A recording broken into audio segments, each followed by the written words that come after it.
everybody. I'm just out on another septic here, and I am just shy of 200 hours on this Kubota Kx040, and I felt like it was a good time just to kind of do a review, I guess, or impressions of the machine and what I thought of it so far.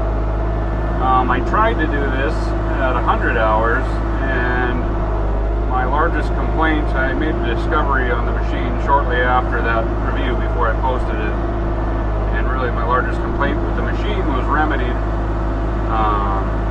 because of something I read on a Kubota forum online. I just didn't even think about it. And my complaint was the pin location on your bucket. So I guess there's two settings, and one has really poor range of motion on your bucket for curling and dumping, which I really didn't like about the machine at first, right? And then yeah, in that forum, I didn't even think about the option. You could change that, and so one is for breakout force, one is for range of motion. And so I changed the setting immediately to the range of motion setting. I don't really feel like I gave up much for breakout force, and the range of motion is amazing. So I kind of got rid of that review because I was griping about that range of motion being so poor in this machine, and it was operator error. So here I am again at about 200 hours doing the review.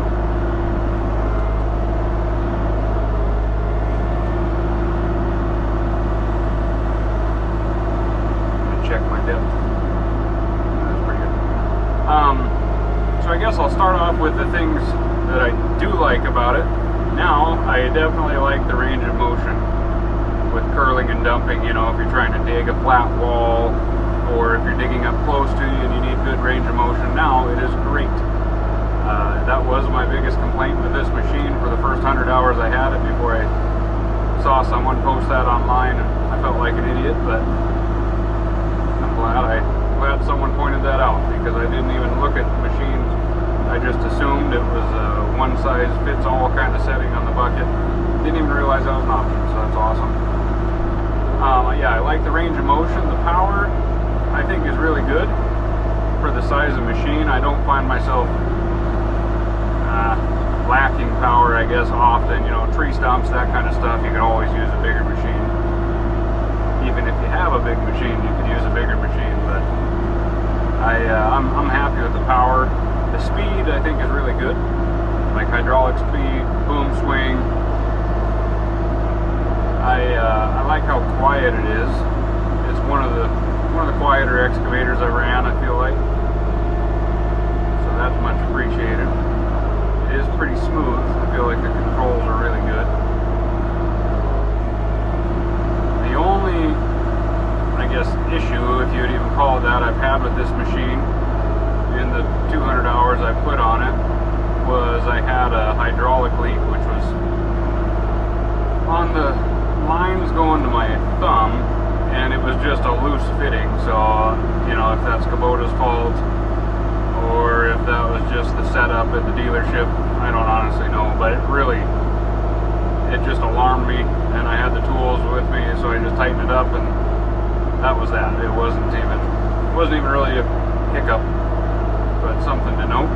If you're buying one of these, maybe double check some of your lines just to make sure that they're all tight.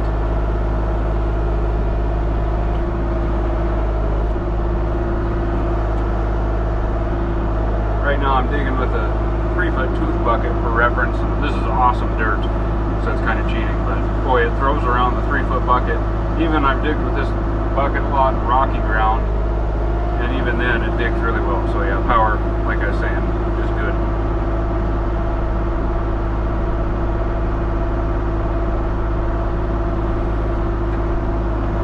I guess it could be easier for me to talk about things I dislike because there's very few of them, and I could talk about different things I like all day on this, but the dislikes are probably more what we all want to hear. You have to be kind of nitpicky, I guess, to find some dislikes on this machine. Probably the main one that I think there's room for improvement, and I don't know if they changed this on the new Dash 5, the KX040-5, this is a Dash 4. I don't know if they changed the setting on the 6-way blade. I guess, yeah, so that's one thing I love about this machine. The 6-way blade's awesome. But there's a couple drawbacks to it. There are some things you give up. And one of them is there's a lot of grease zerks on it. Kind of going down a rabbit trail here, but there's a lot of grease zerks on the blade. There's 12 grease zerks on this 6-way blade. So something just to keep in mind when you're choosing the machine. 6-way blade is way worth it. I would recommend it to everybody. I use it all the time, but it does take quite a bit longer to grease, and you know, if you grease every day or very often, it does add up, so it does eat up time there. But back to, you know, what I would like to see upgraded with this 6-way blade. So the controls are not variable, they're more of an on-off switch. So if you're angling the blade, I guess I'll show you. So if I'm picking this blade up, you can vary the up and down as smooth as you want, but if you're going to angle, it's just on-off. That's as smooth as you can be. There is no varying that. Same with the side-to-side. There is no variable or variability like there would be on a thumb control, for example. You know, your hydraulic thumb, you can, I'll turn that on. You can vary that as slow as you want or as fast as you want. And I wish they went with that style of a control for the 6-way blade. It's not like it, like I say, it's kind of a nitpick. It's not like it's a huge deal, but it would be nice to not have that blade slam when you're angling it. I just kind of OCD. I like things to be as smooth as possible, and I don't know, they just kind of cheaped out on the switches there. I'm not really sure what the choice was or why they did that, but I wish it was the same kind of style of switch that you get on your hydraulic thumb, so you could vary it and it wasn't so, I don't know, didn't slam. That being said, the 6-way blade is still awesome. It's not like I dislike it because of that. I just wish you could be a little smoother with that. My only other real, and I would say it's kind of a nitpick, there's another thing you give up with that 6-way blade. There's been a few times I've been working on pretty steep slopes, and if you have your blade downhill, you know, let's say you're digging a ditch and your blade is downhill, which it should be, there's enough movement, and I wouldn't say slop, but there's movement because you have so much oscillation in your blade that your machine can kind of get jumpy because your blade can move some. And so if you make a quick maneuver with your bucket, I feel like your machine can kind of jump around a little bit and kind of bounce on how much movement you have in the blade, if that makes sense. And it's most noticeable just on working on steep hillsides with your blade downhill. I don't really notice it too much on flat ground or anything, but every now and then I'll be in a position where it's like, oh man, I feel like anytime I make a move that's not really smooth with the bucket, it kind of bounces on the blade. It's kind of hard to explain, but that's one thing I've noticed a little bit. Mainly, like I say, just on steep hillsides. It's not day-to-day usage. You don't really notice it, or I'm not bothered by it, but it's something to know.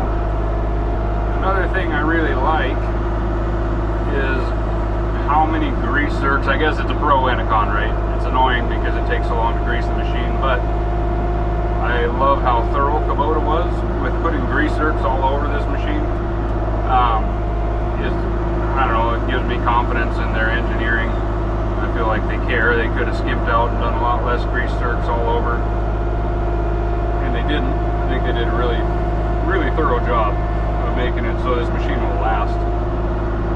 And maybe those of you who've had a 40 for way more hours could attest to that, and, you know, speak to the long term, you know, 3,000, 4,000, or 5,000 hour durability. But it's just a good sign when you see something like that, because it wasn't like Kubota was trying to cheap out and do bare minimum with that. You can tell they were being thorough, which I like.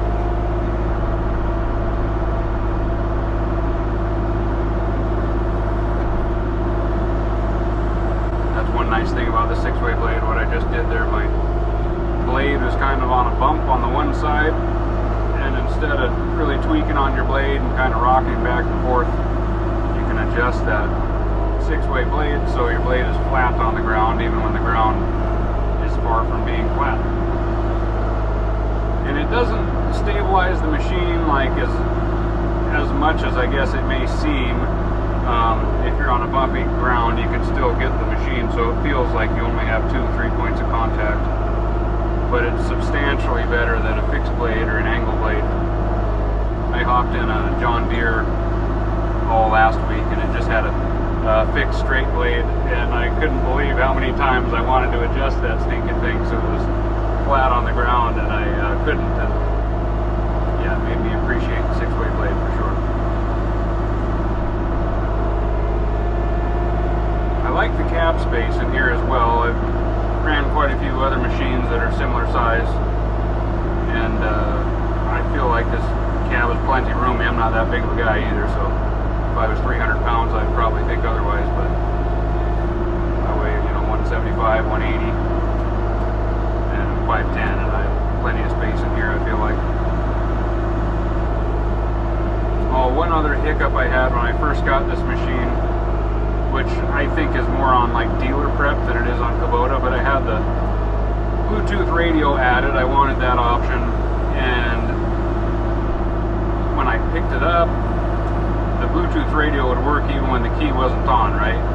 And so what would happen is the Bluetooth was just super overbearing, and so even if I was driving down the road, the machine's off, Bluetooth would take over my phone constantly, and it was obnoxious. And all that ended up being was, I think the dealer who added the radio ended up hooking it to the constant power instead of just key on power. And so I had to, dig into that and switch some wiring around, and it fixed that problem, and now it's great.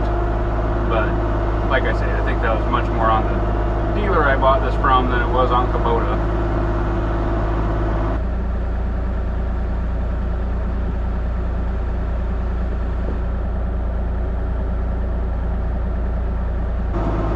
So overall, I love this machine. If I had to buy another machine this week, I would literally go and buy the exact same thing. I like the way it's set up, and I'd keep, get the 6-way blade. This has the auxiliary lines for hydraulics, which I haven't utilized yet. I think I will eventually, but I'm glad I got that. I guess that is one thing that I don't know why Kubota, when they add those auxiliary lines, they don't put a flat face connector or any connector on there. They're just plugged. And I guess that's kind of odd to me, because who would get those lines and not want to connect anything to them? And the flat face connector connects everything, so I don't know why they just wouldn't put those on from the get-go. That's kind of an oddity to me. But regardless, I would buy the same machine. I would gladly go get another one. I really like this thing. And when this wears out, I definitely plan to buy another KX-040. I really like it. And I think if you're shopping around for a mini excavator, these are very competitive price-wise compared to Bobcat, Cat, and Takeuchi, and Yanmar, I guess. I didn't really consider them, but all the other main players in this segment, they're very competitive price-wise. And I ran a lot of Bobcat and Cat. I ran Cat 304 quite a bit, and I don't think this gives up anything to those. I honestly like this better, and it's a lot less money, especially than like a Cat 304. It's less than a Bobcat E42, and better. So I would definitely recommend this machine to anybody shopping and looking for a 4-ton class machine. I guess one thing to touch on, so I had a U35 prior to this, and I really like that machine. No tail swing, a bit smaller. I think it's about 2,000 pounds lighter than this machine, but it was an awesome machine as well. And if you could get a 6-way blade on a U35, it might be more tempting. They're really capable, for their size, but this is substantially faster. The hydraulics are a lot faster than the U35. The power isn't exponentially different. It is more powerful than the U35. But that U35 for its size is really powerful, I feel like. But yeah, I still, the 40 with the 6-way blade, a little more stable because the weight still seems to be the way to go for me, but it really depends on what you're doing. I could definitely see where if you had a specific set of needs, where U35 would still make really good sense too, you know. So everyone has different applications.